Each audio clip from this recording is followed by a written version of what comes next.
Oh yeah, so I've just had my first GP's appointment, and yeah, I guess I'm just making these videos now more for myself, because I want to record how I feel about things or whatever. But yeah, I went for this GP's appointment, and she was nice. You know, she was friendly and stuff. Like, I've never had a GP before that you know, seemed nice. And it was 8:30 in the morning. I don't think she'd had her Weetabix. You know, I think she was a bit taken aback. I walked in, I told her I was very nervous. I'm going to try, no, that way. If I move that way, then I block the light slightly.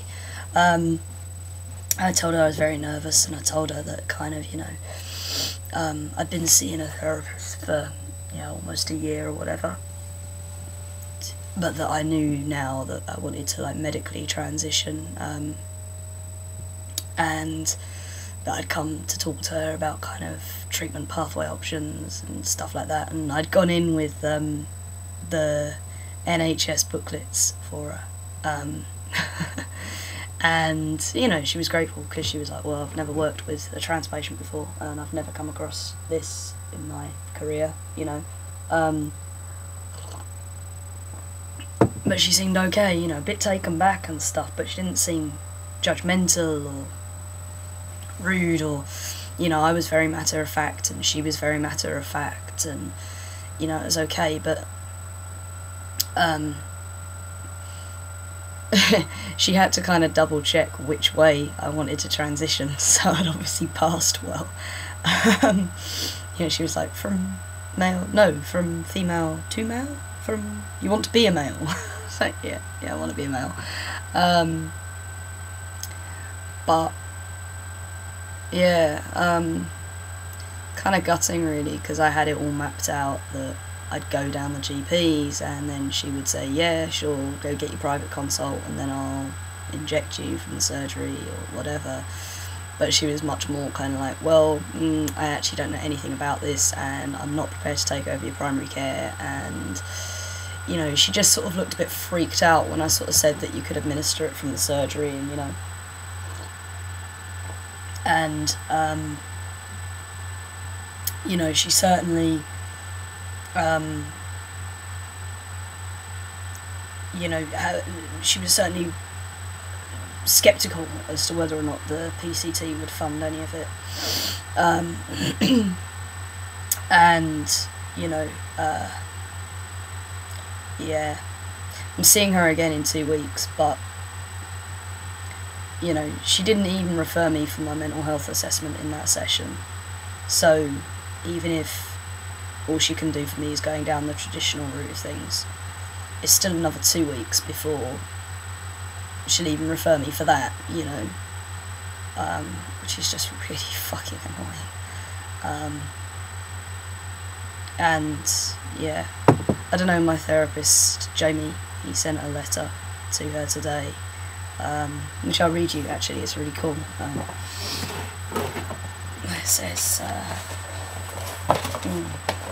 where are we now? Dear Doctor, I'm a psychotherapist who's been seeing individuals presenting with apparent gender dysphoria, some of whom hear of my specialism and self-refer, some of whom are referred to me through their GP, and the majority of whom are referred to me by the London Gender Clinic prior to any next step being taken in the process of gender reassignment. As requested by my client, your patient, named above, known to me as Jack, I'm writing to confirm that he has been attending weekly psychotherapy sessions with me for the past 7 months to explore thoroughly his long-held deep unease with his assigned birth gender. Subsequently, during the course of this challengingly explorative therapy, Jack has steadily gained clarity in this matter. This process has confirmed for him that he not only experiences gender as male, but needs his male gender to be given expression through matching physical appearance. To this end, Jack is preparing emotionally and psychologically for the process of gender reassignment, which he wishes to proceed with in due course.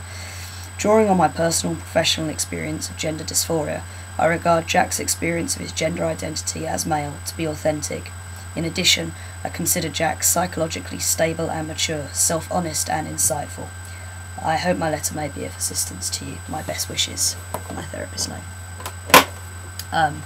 So that's quite cool. But I don't really know, because what I wanted her to do was obviously write me a letter for the passport agency, because only she can do that, and obviously she didn't want to, because I've just wandered in off the street and said, I'm a guy, can you tell the identity agency that I'm a guy? And you know, she's like, but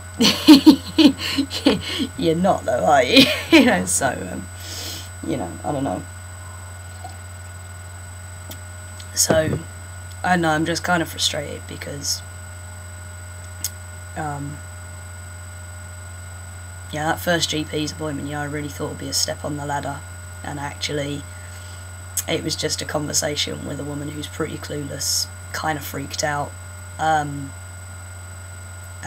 has left me no further along than I was before. And I know that other guys have had more luck with, you know, kind of trying to take up the pathway option that I want.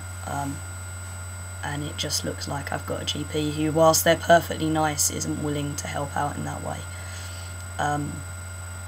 Despite the fact that the NHS body has said that it's what I want to do is perfectly fine, and it's my choice, and if I want to do it, then that's fine.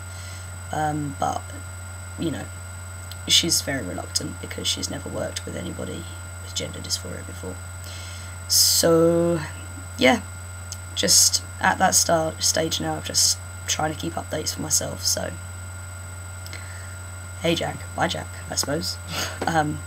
Yeah, hopefully I'll look back on this video one day and it'll all be a distant memory. So, see ya.